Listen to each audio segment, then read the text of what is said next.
তিনি সিজদায় যেয়ে পড়তেন সুবহানাকা আল্লাহুম্মা রাব্বানা ওয়া বিহামদিকা আল্লাহুম্মা গফিরলি। এটা জানি না আমরা অনেকে।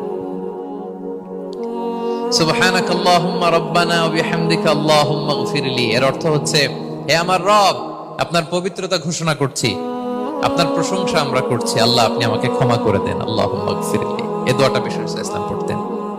এছাড়াও বিষ্ণু পড়তেন সুবহুন কুদ্দুসুন রব্বুল মালাইকাতি ওয়ার রূহ, সকল ফেরেশতাদের অধিপতি রব, সবচেয়ে বড় ফেরেশতা যার 600 পাখা, জিবরাইলের রব, সেই রবের প্রশংসা আমি করছি। তিনি সুবুহ, তিনি কুদ্দুস, তিনি মহাপবিত্র, the most pure, the most high. এভাবে বিষ্ণু ইসলাম আল্লাহর প্রশংসা করতেন। তিনি আরো পড়তেন আল্লাহুম্মা গফিরলি যুনুবি কুল্লাহ দিক্কাহু ওয়া জুল্লাহ আউওয়ালাহু ওয়া আখিরাহ আলানিয়াতাহু ওয়া সিররা।